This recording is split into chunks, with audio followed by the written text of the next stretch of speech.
সিনেমার একেবারে শুরুতে আমরা জীর্ণ শীর্ণ একজন বড় দাড়ি ও ফলা মানুষকে দেখি, যার নাম বয়কা। সে কোনো সাধারণ মানুষ ছিল না, সে একসময় পৃথিবীর সবচেয়ে ভয়ঙ্কর ফাইটার ছিল। শুধু তাই না, সে বেশ কয়েকবার বিশ্ব চ্যাম্পিয়নও হয়েছে। বয়কা এতটাই ভয়ঙ্কর ফাইটার ছিল যে তার সামনে যে কোনো ফাইটারই দাঁড়াতে পারত না। কিন্তু সে এখন জেলের মধ্যে ক্লিনারের কাজ করে, কারণ গত কয়েক বছর আগে জেলের ভিতরে একটা ফাইট চলাকালে একজন শক্তিশালী ফাইটার বয়কার পা খুব বাজেভাবে ভেঙে দেয়। ফলে সে ম্যাচটি হেরে যায় এবং পুরো জেলে তার যে পাওয়ার ছিল তা ধুলোয় মিশে যায়। বয়কা যেখানে কাজ করে তার ঠিক উপরেই চলে ফাইট টুর্নামেন্ট, যার শব্দ সে স্পষ্ট শুনতে পায়, কিন্তু তার ভাঙা পায়ের কারণে ফাইটে অংশগ্রহণ করতে পারে না। একসময় বয়কা এই ফাইট টুর্নামেন্টের বেতাজ বাদশা ছিল, কিন্তু তার পা ভাঙার পর এখন এই ফাইটের নতুন বাদশা সাইকোপ নামের এই ফাইটার। সেও খুব ভয়ঙ্কর একজন ফাইটার। সে তার প্রতিপক্ষকে মেরে অবস্থা খারাপ করে দিত। এখানে আমরা গাগা নামের একজনকে দেখতে পাই, যে গত কয়েক বছর ধরে এই আন্ডারগ্রাউন্ড ফাইট টুর্নামেন্ট আয়োজন করে অনেক টাকা ইনকাম করে। আজ থেকে কয়েক বছর আগে বয়কা এই গাগার জন্যই ফাইট করত, কিন্তু বয়কার পা ভেঙে যাওয়ার পর এখন সাইকোপ গাগার ফেভারিট ফাইটার। একদিন ফাইট শেষ হওয়ার পরে গাগা যখন যাচ্ছিল, তখন সে বয়কাকে জেলের ফ্লোর পরিষ্কার করতে দেখতে পায়। সে যখন দেখে একসময়ের দুর্দান্ত ফাইটার এখন ফ্লোর পরিষ্কার করছে, তখন তার খুব খারাপ লাগে। তাই সে একজন লোককে কিছু টাকা দিয়ে বলে, যাও এই টাকাটা বয়কাকে দিয়ে আসো। কিন্তু যখন লোকটা বয়কার কাছে গিয়ে টাকা দিতে চায়, তখন বয়কা সরাসরি সেই টাকা নিতে রাজি হয় না এবং তা ফেরত দিয়ে দেয়। যা দেখে গাগা বুঝতে পারে পা ভেঙে যাওয়া সত্ত্বেও বয়কা সে আগের মতোই আছে। আর বয়কার এই ব্যাপারটা গাগার খুবই ভালো লাগে। তাই সে নিজেই বয়কার রুমে আসে এবং বলে, তুমি আমার জন্য অনেক ফাইট করেছো, যার ফলে আমি অনেক টাকাও পেয়েছি। তাই আমি চাই তুমি উপহার স্বরূপ আমার অল্প কিছু টাকা গ্রহণ করো। কিন্তু বয়কা সরাসরি টাকা নিতে মানা করে দেয়। সে তাকে বলে, তুমি যদি আমাকে সাহায্য করতেই চাও, তাহলে তোমার সবচেয়ে ভালো ফাইটার অর্থাৎ সাইকোবের সাথে আমার একটা ফাইটের ব্যবস্থা করে দাও। যা শুনে গাগা হাসতে হাসতে বলে, এখন তুমি ভাঙা পায়ের কারণে অক্ষম হয়ে গেছো এবং লড়াই করার মতো অবস্থায় নেই। আমি তোমাকে রিং এর ভেতরে মরতে দেখতে পারবো না। যা শুনে বয়কার খুবই খারাপ লাগে, কারণ কোন এক সময় এই জেলের রাজত্ব করা বয়কা আজ নিজেকে বড় অসহায় মনে করছে। তাই সে তার ভাঙা পা নিয়ে প্র্যাকটিস শুরু করে দেয়। এভাবে সে প্রতিদিন ব্যায়াম করে নিজেকে ফাইটের জন্য রেডি করে। এরপর সে তার চুল দাড়ি কেটে আবারও পুরনো লুকে ফিরে আসে। অন্যদিকে আমরা সাইকোপকে দেখতে পাই, সে এখন একটা ফাইটারের সাথে লড়াই করছিল। তখন একজন লোক এসে মাইকে বলে, এই ম্যাচে যে জিতবে সে ইন্টারন্যাশনাল লেভেলে খেলবে, যেখানে পৃথিবীর আরো অনেক জেল থেকে সেরা সেরা ফাইটাররা আসবে এবং যে এই ফাইট জিতবে তার সমস্ত ক্রিমিনাল রেকর্ড মুছে ফেলা হবে আর তাকে চিরদিনের জন্য মুক্তি দেওয়া হবে। এরপর সাইকোপের সাথে সেই ফাইটারের ফাইট শুরু হয় এবং সব সময়ের মতো এবারেও সাইকোপ তার প্রতিপক্ষকে হারিয়ে দেয়। কিন্তু তখনই সেখানে বয়কা চলে আসে এবং সে পেছন থেকে সাইকোপের উপরে পানি ছুড়ে মারে এবং তাকে চ্যালেঞ্জ করে বলে, তুমি যদি একজন আসল ফাইটার হয়ে থাকো তাহলে আমার সাথে ফাইট করো। যা শুনে সাইকোপ রেগে যায় এবং বয়কার সাথে ফাইট করতে রেডি হয়। বয়কাও ফাইট করতে প্রস্তুত ছিল, কারণ সেও তার পুরনো রাজত্ব ফিরে পেতে চাইছিল। জেলের সবাই ভুলে গেছে যে বয়কা একসময় এই জেলের ভয়ঙ্কর ফাইটার। তাই আজ বয়কা সবাইকে মনে করতে চায় যে সে এখন আগের থেকে বেশি ভয়ঙ্কর ফাইটার। কিন্তু জেলের ওয়ার্ডেন চাইছিল না সাইকোপ ও বয়কার মধ্যে ফাইট হোক, যার ফলে সেখানে থাকা গার্ডরা তাকে ধরে ফেলে। কিন্তু গাগা বয়কার জিত দেখে ফাইটের অনুমতি দেয়। এরপরে বয়কা ও সাইকোপের মধ্যে শুরু হয় লড়াই। সাইকোপ বয়কার উপরে ঝাঁপিয়ে পড়ে, কিন্তু বয়কা সাইকোপের মুভস গুলো খুব সহজেই বুঝতে পারে, যার ফলে সাইকোপ তার সামনে বেশি সময় দাঁড়িয়ে থাকতে পারে না। ফলে ম্যাচটা খুব সহজেই জিতে যায়, যা দেখে জেলের সবাই হতভম্ব হয়ে যায়। তাই গাগা বয়কার ফাইটিং স্কিল দেখে বুঝতে পারে বয়কা আগের থেকে বেশি ভয়ঙ্কর রূপে ফিরে এসেছে। তাই সে সাইকোপের পরিবর্তে বয়কাকে ইন্টারন্যাশনাল ফাইটিং এর জন্য সিলেক্ট করে। কিন্তু সে টুর্নামেন্টে অংশগ্রহণ করার জন্য বয়কাকে এই জেল থেকে অন্য জেলে যেতে হবে। তাই পরের দিন সকালে বয়কাকে সেই জেলে পাঠিয়ে দেওয়া হয়, যেখানে এই টুর্নামেন্টটা হওয়ার কথা। জেলের ভেতরে আসতে বয়কা দেখতে পায় তার আগে পৃথিবীর সেরা সেরা ফাইটার এসে উপস্থিত হয়েছে। এরা সবাই আলাদা আলাদা দেশের জেল থেকে এই টুর্নামেন্টে অংশগ্রহণ করতে এসেছে এবং প্রত্যেকটা ফাইটার এই ম্যাচ জিততে মরিয়া, কারণ তারা জানতো যে এই ফাইট জিতবে তার সমস্ত ক্রিমিনাল রেকর্ড মুছে ফেলা হবে আর তার সাথে তাকে জেল থেকে মুক্তি দেওয়া হবে। এই ফাইটারদের মধ্যে টার্পো নামের একজন ফাইটার আছে, যে ওয়ার্ডেনের সাথে বেয়াদবি করতে শুরু করে। কিন্তু সে জানতো না এই জেলের ওয়ার্ডেন খুব শক্ত এবং একরোখা। তাই ওয়ার্ডেনের হুকুমে টার্বোর পেছনে দাঁড়িয়ে থাকা গার্ডরা তাকে একটা লাঠি দিয়ে মেরে নিচে ফেলে দেয়। এর কিছু সময় পর ওয়ার্ডেন টার্বো এবং বাকি ফাইটারদের কাছে এসে এই জেলের নিয়ম বুঝিয়ে দিয়ে বলে, যদি কেউ এই নিয়মগুলো ভাঙার চেষ্টা করে তাহলে তাকে শেষ করে দেওয়া হবে। এরপর তাদেরকে সেই ফাইটিং রিং এর কাছে নিয়ে আসা হয়, যেখানে এই ফাইটিং টুর্নামেন্টটা অনুষ্ঠিত হবে। এই ফাইটিং রিংটা ছিল বিশাল, যা দেখে দেখে এরা সবাই বুঝতে পারে এটা কোনো সাধারণ টুর্নামেন্ট হবে না। এরপর সব বন্দীদের নিজ নিজ সেলে নিয়ে আসা হয়। সিন পরের দিন সকালে নিয়ে আসা হয়। এখানে ওয়ার্ডেন সব বন্দীদের একত্র করে এবং তাদের বলে, আজ থেকে তোমাদের মাত্র 1 ঘন্টা করে প্র্যাকটিসের জন্য দেয়া হবে, আর বাকি পুরো দিন তোমাদেরকে কাজ করতে হবে। যা শুনে সেখানে থাকা সব বন্দীরা অনেক অবাক হয়ে যায়। তাই তারা ওয়ার্ডেনকে জিজ্ঞেস করে, এত কম সময়ের মধ্যে আমরা ফাইটের জন্য নিজেদের কিভাবে রেডি করব? কিন্তু ওয়ার্ডেন তাদের কথায় কোনো গুরুত্ব না দিয়ে বলে, যদি 1 ঘন্টায় নিজেদের রেডি করতে পারো তাহলে ভালো, আর যদি না পারো তাহলে তোমাদের সবাইকে আবারও সেই পুরনো জেলে পাঠিয়ে দেওয়া হবে। এই কথা শুনে তারা আবারও জেলে ফেরত যাওয়ার ভয়ে ওয়ার্ডেনের কথায় রাজি হয়ে যায়। এরপরে তাদের একটা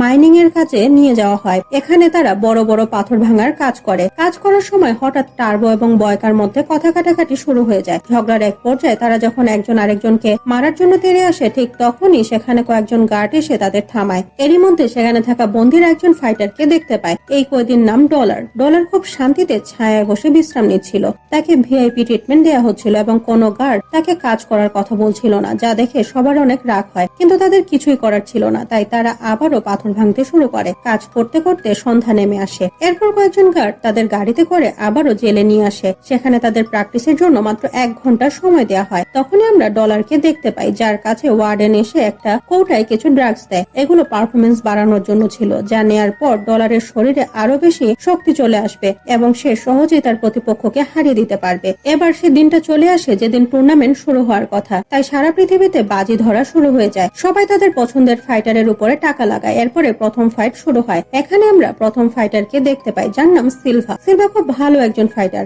যে তার চমৎকার ফাইটিং স্কিলের কারণে প্রতিপক্ষকে খুব সহজেই হারিয়ে ফেলে, যার মানে সিলভা সরাসরি সেমিফাইনালের জন্য কোয়ালিফাই করেছে। এরপর দ্বিতীয় ফাইট শুরু হয় টার্বোর। এখানে টার্বোর ফাইটিং স্টাইল দেখে বোঝা যায় যে সে কোনো সাধারণ বা কাঁচা খেলোয়াড় না। টার্বো তার প্রতিপক্ষের সাথে খুব দ্রুত গতিতে ফাইট করে, যার ফলে অন্য ফাইটারটি টার্বোকে আঘাত করার কোনো সুযোগই পায় না। অবশেষে টার্বো সেই ফাইটারকে হারিয়ে সেমিফাইনালের জন্য কোয়ালিফাই করে। এবার তৃতীয় ফাইটটা হয় বয়কা এবং তার প্রতিপক্ষ ফ্রান্সের সেরা ফাইটার ডুপন। ফাইট শুরু হওয়ার সাথে সাথে ডুপন বয়কার উপরে ঝাঁপিয়ে পড়ে, কিন্তু বয়কা খুব সহজেই ডুপনের ঘুষিগুলো থেকে নিজেকে বাঁচায়। অনেকক্ষণ ফাইট করার পর বয়কা যখন বুঝতে পারে যে ডুপন ক্লান্ত হয়ে পড়েছে, তখন সে তার উপরে পাল্টা হামলা করে। বয়কা ডুপনকে হারিয়ে সেমিফাইনালে চলে যায়। বয়কার এই ম্যাচটা তার পুরনো জেলের সঙ্গীরাও টিভিতে দেখছিল। বয়কাকে ম্যাচ জিততে দেখে তার সঙ্গীরা অনেক খুশি হয়। এরপর ডলারের পালা আসে এবং অন্য একজন ফাইটারের সাথে তার ম্যাচ শুরু হয়। যেহেতু ডলার ম্যাচ শুরু হওয়ার আগেই ড্রাগস নিয়েছিল, তাই সে তার প্রতিপক্ষকে একেবারেই দাঁড়াতে দেয় না। সে তাকে নির্মম ভাবে মেরে খারাপ অবস্থা করে দেয়। সেই সাথে ডলারও এই ম্যাচটা জিতে সেমিফাইনালে কোয়ালিফাই করে। ম্যাচ শেষ হওয়ার পরে হেরে যাওয়া সব ফাইটাররা ফিরে যাওয়ার প্রস্তুতি নেয়। তারা মনে করেছিল যে তাদের নিজ নিজ দেশে ফেরত পাঠানো হবে, কিন্তু বাস্তবে এমনটা হয় না। ওয়ার্ডেন তাদের লোকদের বলে এদের সবাইকে জেলের বাইরে নিয়ে গিয়ে মেরে ফেলো। এরপর গার্ডরা এই 4 জন বন্দীকে একটা গাড়িতে করে জেল থেকে কিছু দূরে নিয়ে যায় এবং তাদের লাইনে দাঁড় করিয়ে সবাইকে গুলি করে শেষ করে দেয়। পরের দিন টার্বো এবং বয়কাকে যখন পাথর ভাঙতে নিয়ে আসা হয়, তখন এদের দুজনের পা একটা শিকল দিয়ে বেঁধে দেওয়া হয়। যেহেতু আগে থেকে এদের দুজনের মাঝে মনে হচ্ছিল না, তাই খুব তাড়াতাড়ি তাদের মধ্যে তর্ক শুরু হয়ে যায় এবং তর্ক বাড়তে বাড়তে একসময় মারামারিতে রূপ নেয়। তারা একে অপরকে খুব খারাপ ভাবে মারতে থাকে, আর তখন সেখানে কয়েকজন গার্ড তাড়াতাড়ি এসে তাদের ছাড়িয়ে নেয়। যেহেতু তারা একে অপরের সাথে মারামারি করে জেলের নিয়ম ভেঙেছে, তাই গার্ডরা তাদের কালকুঠুরিতে বন্দি করে রাখে। কালকুঠুরিতে থাকার সময় তাদের প্র্যাকটিস করার জন্য একদম সময় দেওয়া হয় না, তাই তারা তাদের ভুল বুঝতে পারে এবং একে অপরের সাথে কথা বলতে শুরু করে। তারা দুজন বুঝতে পারে ওয়ার্ডেন ইচ্ছে করে তাদের পায়ে একসাথে শিকল বেঁধে রেখেছে, যাতে তাদের মধ্যে লড়াই লেগে যায় এবং মারামারি করে তারা দুর্বল হয়ে পড়ে, কারণ তাদের ম্যাচ হবে ডলারের সাথে। এখন তারা নিজেদের মধ্যে লড়াই না করে ডলারের সাথে লড়াই করার প্রস্তুতি নেওয়ার সিদ্ধান্ত নেয়। পরের দিন গাগা এবং টার্বোর ম্যানেজার তাদের দুজনের সাথে দেখা করতে আসে।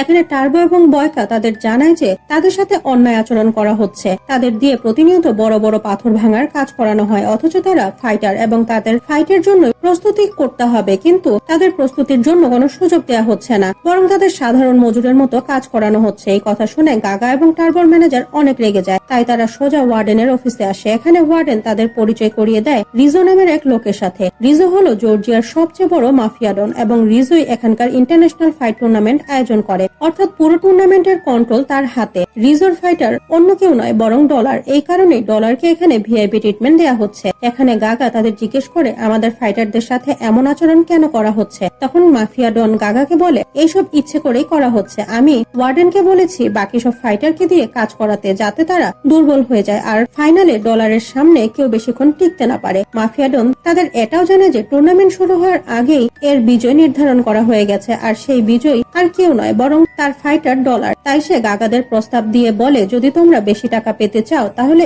এখনো সময় আছে, সব টাকা ডলারের নামে লাগাও, কারণ সে এই ফাইটটা জিতে যাচ্ছে। তখন গাগা জিজ্ঞেস করে, তাহলে আমাদের ফাইটারদের কি হবে?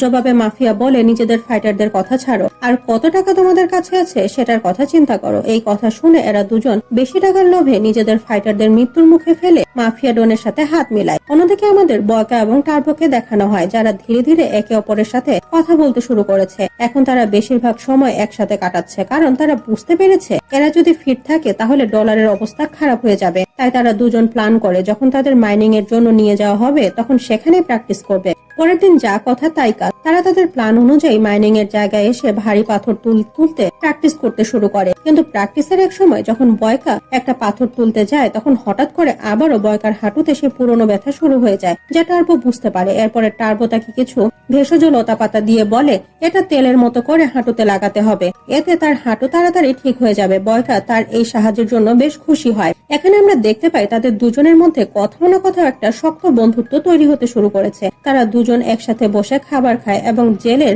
যে কোনো কাজ একসাথে ভাগাভাগি করে নেয়। এমনকি একদিন যখন টার্বো ও বয়কা বসে খাবার খাচ্ছিল, তখন বয়কার নজর পড়ে টার্বোর বুকে থাকা একটা টেটুর উপর, যা দেখে সে তাকে জিজ্ঞেস করে, এই টেটুটার অর্থ কি? তখন টার্বো তাকে জানায়, এই টেটুটা আমি আমার মেয়ে এবং স্ত্রীর নামে করেছি। আসলে আমি গত কয়েক বছর যাবৎ জেলে বন্দি আছি, যা আমার মেয়ে জানে না। যখন আমার মেয়ে তার মাকে আমার কথা জিজ্ঞেস করে, তখন তার মা তাকে মিথ্যে বলে যে আমি নাকি কোনো কাজে অন্য দেশে গেছি এবং খুব তাড়াতাড়ি ফিরে আসবো। এই কথা শুনে তার জন্য বয়কার খুব খারাপ লাগে। এরপরে টার্বো বয়কাকে জিজ্ঞেস করে, তুমি জেলে কি করে এসেছো আর একজন ফাইটারই বা কি করে হলে? তখন বয়কা বলে, উপরওয়ালা আমাকে ফাইট করার জন্য এই পৃথিবীতে পাঠিয়েছে। আমি জানি আমি এই পৃথিবীর সবচেয়ে ভয়ঙ্কর ফাইটার, ফাইট ছাড়া আমি আর কিছুই পারি না। এরপরে সিন কাট হয় আর সেদিনে নিয়ে আসা হয় যেদিন বয়কা এবং সিলভার মধ্যে সেমিফাইনাল ম্যাচটি অনুষ্ঠিত হবে। সিলভা অত্যন্ত দ্রুতগামী এবং শক্তিশালী, সে তার ক্ষিপ্রতার জন্য পুরো বিশ্বে পরিচিত। এই দুজন খেলোয়াড় আজ ম্যাচ জেতার জন্য পুরো প্রস্তুতি নিয়ে এসেছে, কারণ তারা দুজনই জানে আজ যে জিতবে সে ফাইনালের জন্য কোয়ালিফাই করবে। ম্যাচ শুরু হয়ে যায় এবং সিলভা বয়কার উপরে ঝাঁপিয়ে পড়ে। সিলভা শারীরিকভাবে বেশ ফ্লেক্সিবল হয়, সে বয়কার সাথে বেশ অদ্ভুত কায়দায় লড়তে শুরু করে। বয়কা প্রথমে বুঝতেই পারছিল না যে সিলভার উপরে কিভাবে হামলা করবে, কারণ বয়কা যখনই তাকে আঘাত করতে যায় তখনই সিলভা তার ফ্লেক্সিবিলিটির মাধ্যমে নিজেকে বাঁচিয়ে নেয়। এভাবে তারা অনেকক্ষণ লড়তে থাকে, কিন্তু কেউ কাউকে হারাতে পারে না। লড়াইয়ের মাধ্যমে হঠাৎ বয়কার হাঁটুতে সেই পুরনো ব্যথা আবারও শুরু হয়ে যায়, যার ফলে সে দুর্বল হতে শুরু করে। উপরে দাঁড়িয়ে ডলার সবকিছুই দেখতে পায়। বয়কা মোটেও বুঝতে পারছিল না যে সে কিভাবে সিলভাকে হারাবে, তাই আর কোনো উপায় না পেয়ে সে সিলভার মুখ বোঝার চেষ্টা করে। আর যখন সে বুঝে যায় যে সামনের খেলোয়াড় কিভাবে ফাইট করছে, তখন বয়কা নিজেকে বদলে ফেলে। সে সিলভার উপরে ঝাঁপিয়ে পড়ে এবং খুব খারাপ অবস্থা করে দেয়। এত মার খাওয়ার পরে সিলভা হার মানতে রাজি ছিল না এবং সে বেশ আহত অবস্থাতে বয়কার মোকাবেলা করে। কিন্তু সিলভা যখনই বয়কাকে আঘাত করার চেষ্টা করে, উল্টো সে নিজে বয়কার হাতে মার খায়। এক পর্যায়ে বয়কা সিলভাকে হারিয়ে দেয় এবং ফাইনালে কোয়ালিফাই করে। বয়কাকে ফাইনালে যেতে দেখে সেখানে উপস্থিত বন্দীরা অনেক খুশি হয়। বয়কার জয়ে মাফিয়া ডন রিজো চিন্তায় পড়ে যায়, কারণ বয়কাকে মাত্র 1 ঘন্টা প্র্যাকটিসের সুযোগ দেওয়া সত্ত্বেও সে সিলভার মতো একজন খুব ভালো ফাইটারকে হারিয়ে দিয়েছে। এটা দেখে মাফিয়া ডন বেশ চিন্তিত হয়ে পড়ে, কারণ পরবর্তী সেমিফাইনাল ম্যাচটি হবে টার্বো এবং ডলারের মধ্যে। তাই তার ভয় ছিল টার্বো হয়তো সেমিফাইনালে তার ফাইটার ডলারকে হারিয়ে দিতে পারে। এইভাবে মাফিয়া ডন সোজা জেলের ওয়ার্ডেনের কাছে আসে এবং তাকে বলে, বয়কা এবং টার্বো আমাদের ভাবনার থেকেও বেশ ভয়ঙ্কর, কিন্তু বয়কা তো এর মধ্যেই ফাইনালে চলে গেছে। তাই আমি চাই তোমরা টার্বোকে এমন ভাবে আহত করো যাতে সে পরের ম্যাচের জন্য প্রস্তুত হতে না পারে এবং ডলার ফাইট না করেই ফাইনালে চলে যায়। মাফিয়া ডনের কথা শুনে ওয়ার্ডেন সোজা টার্বোর সেলে চলে আসে এবং সেই সেলের দরজা খুলে দেয় এবং গার্ডরা টার্বোকে খুব বাজেভাবে মারতে শুরু করে, তাকে মেরে মেরে আত্মহরা করে ফেলে। গুরুতর আহত হওয়ার কারণে টার্বো এখন ডলারের সাথে সেমিফাইনাল ম্যাচ খেলার মতো অবস্থায় ছিল না। কিছুক্ষণ পর বয়কা টার্বোর সাথে দেখা করতে আসে। সে দেখে যে টার্বো খুব খারাপ অবস্থায় স্ট্রেচারে শুয়ে আছে। বয়কা বুঝতে পারে টার্বোকে এই জন্যই মারা হয়েছে যেন সে ডলারের সাথে ম্যাচটি খেলতে না পারে। কিন্তু টার্বো যে কিনা খুব ভালো একজন ফাইটার, সে এমন অবস্থাতেও ডলারের সাথে ফাইট করতে প্রস্তুত ছিল। কিন্তু বয়কা তাকে বুঝায় যে তুমি এই অবস্থায় কোনোভাবেই ম্যাচ জিততে পারবে না, তাই ডলারের সাথে তোমার ফাইট করা উচিত নয়। কিন্তু টার্বো কোনোভাবেই মানতে রাজি ছিল না।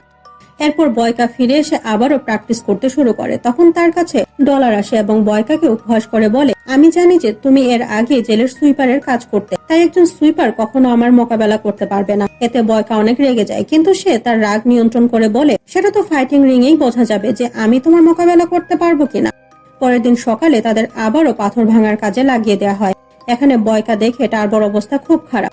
বয়কা জানতে পারে টার্বো এক সময় সেনাবাহিনীতে কাজ করত। এটা জানতে পেরে বয়কা টার্বোকে বলে, তুমি এখান থেকে খুব সহজেই পালাতে পারবে, কারণ তুমি একজন সেনা সদস্য ছিলে।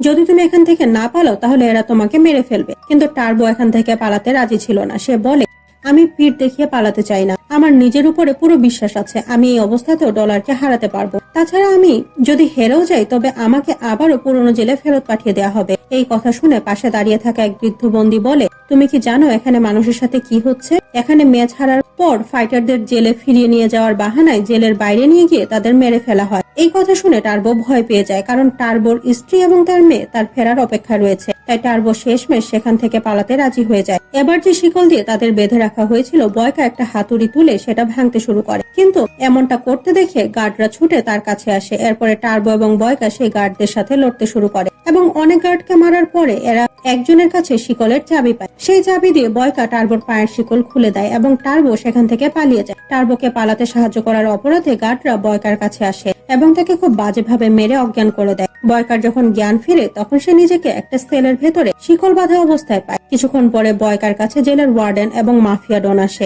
মাফিয়া ডন বয়কাকে বলে, তুমি এখানকার নিয়ম ভেঙেছো, তুমি এখান থেকে একজন বন্দীকে পালাতে সাহায্য করেছো, তাই এখন ফাইনালে তোমার মোকাবেলা ডলারের সাথে হবে। এই কথা শুনে বয়কা বুঝতে পারে যে এরা তাকে কোনো মতেই জিততে দেবে না। তাই বয়কা বলে, আমি আমার ম্যানেজার গাগার সাথে দেখা করতে চাই। ঠিক তখনই পেছন থেকে গাগা বেরিয়ে আসে, যে আগে থেকে বয়কার আড়ালে লুকিয়েছিল।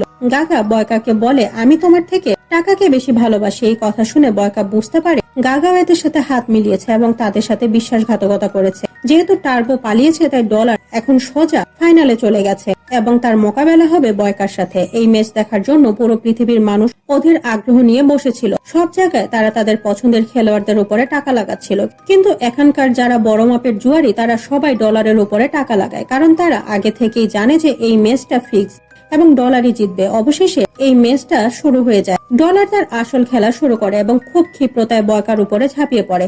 বয়কা ডলারের ফাইটিং স্টাইল দেখে অবাক হয়ে যায় এবং ভাবতে থাকে একজন ফাইটার এত দ্রুত কিভাবে হতে পারে। কিন্তু আমরা তো জানি ডলার একে তো খুব ভালো ফাইটার, তার উপরে সে ড্রাগস নিচ্ছে, যে কারণে সে অনেক বেশি শক্তিশালী হয়ে গেছে। তাই সে বয়কাকে খুব বাজেভাবে মারতে শুরু করে। বয়কা যখনই তার উপরে অ্যাটাক করে ডলার খুব সহজেই নিজেকে বাঁচিয়ে নেয় এবং পাল্টা অ্যাটাক করে। এভাবে বেশ কিছু সময় ধরে ফাইট করার পরে বয়কা ডলারের মুভগুলো বুঝতে শুরু করে এবং সে ডলারের সমস্ত ফাইটিং টেকনিক বুঝে যায়। তাই এবার বয়কা ডলারের সাথে সেই টেকনিকটাই ব্যবহার করে ফাইট করতে শুরু করে, যে টেকনিকে ডলার তার সাথে ফাইট করছিল। আর দেখতে দেখতে বয়কা ডলারের উপরে ভারী হতে শুরু করে। ডলার যখন বুঝতে পারে যে বয়কা তাকে চেপে ধরেছে তখন সে বয়কার দুর্বল জায়গাগুলোতে অ্যাটাক করে। ডলার আগে থেকেই জানতো যে বয়কার হাঁটু ভাঙা, তাই সে বারবার তার হাঁটুতে আঘাত করে। ফলে বয়কার খুব কষ্ট হয়। সে ধীরে ধীরে ডলারের সামনে দুর্বল হয়ে পড়ে, কিন্তু এত কষ্টের পরেও বয়কা হার মানে না। সে ডলারের সাথে ফাইট করতেই থাকে, তবে হাঁটুতে ব্যথার কারণে সে ডলারের সাথে পেরে ওঠে না। এই সুযোগটা কাজে লাগিয়ে ডলার বয়কার উপরে আবারও ভয়ঙ্কর ভাবে অ্যাটাক করে এবং তাকে বাজেভাবে মেরে অবস্থা খারাপ করে দেয়। অবশেষে ডলার বয়কাকে এত জোরে একটা লাথি মারে যে বয়কা ছিটকে রিং এর বাইরে গিয়ে পড়ে, যেখানে উপস্থিত সবাই ধরে নিয়েছিল যে বয়কা বোধহয় এবার হেরেই গেছে। রিং এর উপরে রেফারি তখন কাউন্টডাউন শুরু করে। নিয়ম অনুযায়ী রেফারি 10 গণার আগে বয়কা যদি রিং এ ফিরে আসতে না পারে তবে সে পরাজিত বলে গণ্য হবে। এদিকে বয়কা আধামরা অবস্থায় রিং এর বাইরে পড়ে কাতরাচ্ছিল। ঠিক সেই চরম মুহূর্তে তার স্মৃতিতে ভেসে ওঠে সেই দিনগুলোর কথা, যখন সে জেলের ভেতরে একজন সাধারণ পরিচ্ছন্নতা কর্মী বা ক্লিনার হিসেবে কাজ করত এবং মানুষ তাকে নিয়ে উপহাস করত। বয়কা বুঝতে পারে সে যদি আজ সাহস হারিয়ে ফেলে তবে সারা জীবনের জন্য সে মানুষের কাছে হাসির পাত্র হয়েই থাকবে। যে তার আত্মসম্মান বোধ থেকে সে আবারও ঘুরে দাঁড়ানোর শক্তি পায়। সে তার চোট পাওয়া পায়ে একটা ওয়াইপার শক্ত করে পেঁচিয়ে নেয় এবং অদম্য সাহস সঞ্চয় করে আবারও লড়াইয়ের রিঙে গিয়ে দাঁড়ায়। বয়কাকে আবারও উঠে দাঁড়াতে দেখে ডলারের পাশাপাশি সেখানে উপস্থিত সবাই চরম বিস্ময়ে হতবাক হয়ে যায়। তখন ডলার তাকে চিরতরে শেষ করে দেওয়ার জন্য আবারও একটা আক্রমণ করতে এগিয়ে আসে, কিন্তু এবার যখন ডলার বয়কাকে লাথি মারতে যায় তখন বয়কা তার দুর্দান্ত ফাইটিং স্কিল এবং অভিজ্ঞতার প্রয়োগ ঘটিয়ে ডলারের সেই পাটাই ভেঙে দেয়। প্রচন্ড যন্ত্রণায় চিৎকার করে ডলার মাটিতে লুটিয়ে পড়ে। শেষমেশ অজেয় বয়কা এই মহাযুদ্ধে জয়লাভ করে। বয়কার এই অভিনব জয় দেখে গ্যালারিতে উপস্থিত সাধারণ মানুষ ও বন্দীরা আনন্দে আত্মহারা হয়। কিন্তু টুর্নামেন্টের আয়োজক মাফিয়া ডন এবং তার সঙ্গীরা ভীষণভাবে হতাশ ও ক্ষুব্ধ হয়ে পড়ে, কারণ ডলারের উপরে বাজি ধরায় তাদের কোটি কোটি টাকার লোকসান হয়ে গেছে। বিশেষ করে মাফিয়া ডনের পরামর্শে টার্বোর ম্যানেজার ডলারের উপরে বিপুল অর্থ বাজি ধরেছিল, তাই সে রাগে হিতাহিত জ্ঞান হারিয়ে ফেলে। সে সরাসরি ওয়ার্ডেনের অফিসে গিয়ে তার দিকে বন্দুক তাক করে। ঠিক তখনই পেছন থেকে মাফিয়া ডন সেখানে উপস্থিত হয়। যেহেতু মাফিয়া ডন তাকে ডলারের উপরে টাকা লাগাতে বাধ্য করেছিল, তাই টার্বোর ম্যানেজার রাগের মাথায় মাফিয়া ডনকে লক্ষ্য করে গুলি চালিয়ে দেয়। কিন্তু মুহূর্তের মধ্যেই পাল্টা গুলিতে টার্বোর ম্যানেজারও খতম হয়ে যায়। অর্থাৎ চোখের পলকে টার্বোর ম্যানেজার এবং মাফিয়া ডন দুজনই পৃথিবী থেকে বিদায় নেয়। অন্যদিকে আমরা বয়কাকে দেখতে পাই। টুর্নামেন্টের নিয়ম অনুযায়ী বয়কার সমস্ত অপরাধের রেকর্ড মুছে ফেলে তাকে চিরদিনের জন্য মুক্তি দেওয়ার কথা ছিল, কিন্তু ধূর্ত ওয়ার্ডেন তাকে এসে কুটিল হাসিতে বলে, তুমি টুর্নামেন্ট ঠিকই জিতেছ, কিন্তু আমি তোমাকে মুক্তি দিতে পারছি না, কারণ তুমি এখান থেকে টার্বোকে পালিয়ে যেতে সাহায্য করেছো এবং তাকে এখনো খুঁজে পাওয়া যায়নি। তাই নিয়ম ভঙ্গের অপরাধে তোমাকে আবারও তোমার সেই পুরনো অন্ধকার জেলে ফেরত পাঠানো হচ্ছে। বয়কা অত্যন্ত শান্ত ও নির্লিপ্ত ভাবে উত্তর দেয়, তাতে আমার কিছুই যেয়ে আসে না, আমি জেলেই ফিরে যেতে প্রস্তুত। এরপরে গার্ডরা বয়কাকে একটা ভ্যানে বসিয়ে জেলের বাইরে নিয়ে আসে। তবে তারা আসলে তাকে জেলে ফেরত পাঠাচ্ছিল না, বরং জেলের বাইরে নিয়ে একটা নির্জন স্থানে তাকে মেরে ফেলার গোপন ছক কষেছিল। কিন্তু ঠিক তখনই সেখানে ত্রাতা হিসেবে হাজির হয় বয়কার অকৃত্রিম বন্ধু টার্বো। এতটুকু সময় নষ্ট না করে টার্বো তার হাতের বন্দুক দিয়ে সব গার্ডকে খতম করে দেয়। এরপরে বয়কা এবং টার্বো সেখান থেকে দ্রুত পালিয়ে যায়। টার্বো বয়কাকে নিয়ে সরাসরি গাগার গাড়ির কাছে পৌঁছায়, আর এখানে গল্পের আসল সত্যটা আমাদের সামনে উন্মোচিত হয়। গাগা বয়কাকে হাসি মুখে বলে, আমার মনে আগে থেকে অগাধ বিশ্বাস ছিল যে এই ম্যাচ যদি কেউ জিততে পারে তবে সে কেবল বয়কাই। আমি জানতাম দুনিয়ার সেরা ফাইটার তুমি, কারণ তোমাকে হারানো অসম্ভব, বিশেষ করে তুমি যখন রেগে থাকো। এই কারণে আমি মাফিয়া ডনের কথা না শুনে আমার কাছে থাকা সমস্ত টাকা তোমার উপরে বাজি ধরেছিলাম।